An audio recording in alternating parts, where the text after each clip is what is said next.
All right, what y'all want to talk about?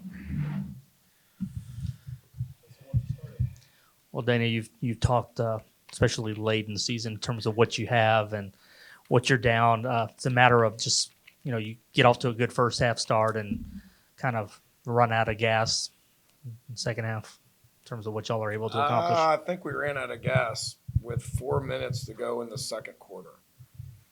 We're up up 20-14, and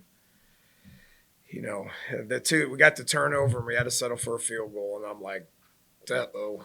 And then we moved it again all the way down, and we had to settle for a field goal, and I'm like, uh oh, because there's 8 points we left out there. I really felt like 28-10. Uh, that's what you got to do to beat them. And then we got the ball back and we punted to the 1 inch line. For it seems like Dane does that 3 times a game, and we give up a 99-yard score. I mean, we're the worst defense in the country at giving up 99-yard touchdowns drives. So if we could have got out of that half 28-10, then we might have a chance. But they're good. I mean, they score. We know they're going to score. And what happened? I think our 4 freshman offensive linemen started playing like freshmen. When you don't block people up front, I mean, we're not very good in the passing game. And so this offense with this group has been, we run the ball. When we can run the ball, we can move the ball. And we just couldn't run the ball. With the offensive line, a lot of movement today. What was the decision on Josh? Did something happen in practice this week? Nah, he heard it actually, and I appreciate him. He's doing a great job. He's got a high ankle. It happened in the second quarter against Central Florida. And if you really watch that video, the first half he played really well. In the second half, he was gimpy. But he knows we don't have many options. And, we had a bye week and we practiced Patrick Paul. And I thought Pat did a good job of going in there. It's the second true freshman offensive lineman I've ever had to play in my 25 years of coaching. If you're playing freshman up front, you're going to get your tail whipped. And we have to play 4 freshmen. So I think everybody can kind of figure out what the problem is. So he didn't practice. He kind of went through yesterday, and you could just tell. I don't want him to go out there when he's not playing the way that he can play. It's not fair to him. Not right now. I mean, he's got a bright future, and appreciate everything that he's done. I'm sure he'll continue to rehab it, and let's see what it looks like in a week. He'll play if he can, but I don't want him to play if he's not 100%. It's not fair to him and his future. While we're on the personnel housekeeping, Deontay Anderson didn't play tonight. Anything you share on that? Yeah, for the first time in my career, they ruled out a kid being sick on Friday. So there's that. Coach, what positives do you draw from a game like this? Special teams were good, right? I mean, they're a tricky outfit special teams wise. Number 1 team in the country kickoff return. Our Ramsey, the freshman kick, we were trying to spray it. He kicked it out a couple of times, which we knew that would be kind of a risk. When you that many different alternate kicks and stuff like that. I mean, he's going to miss it every now and then.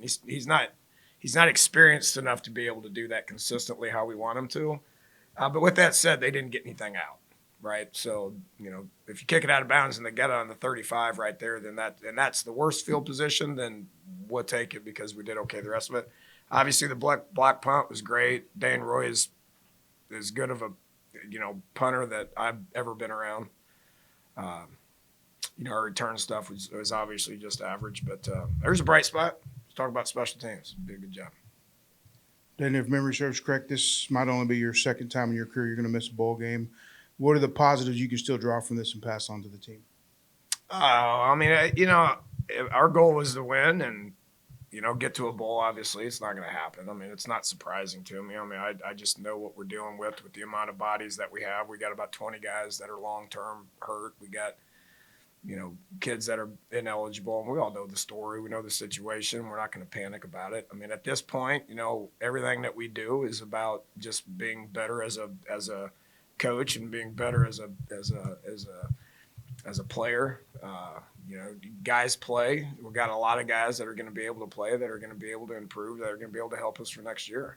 You know, I mean, it's about beating Tulsa, and then it's about beating Navy, but it's also about playing football and getting guys experience to be able to have a heck of a 2020 year.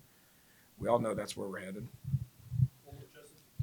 Dana, with no MOBA, in terms of what you had to do in the backfield, it didn't look like you had many options in terms of just riding with Kyle as much as you can and mixing Chandler and Terrell. I mean, is that just kind of, was Patrick not still not? He didn't go. Did you see him out there? No. I'm He just was saying in terms dressed. of, He's been trying to, but he ain't.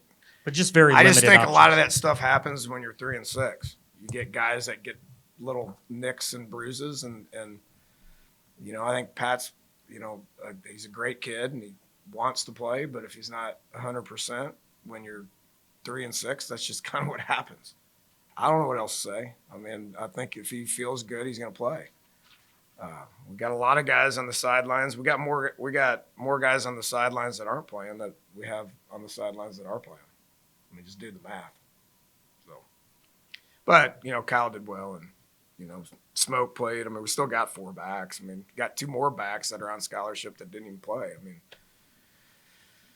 here's that. All right, thank you. Thanks, everybody.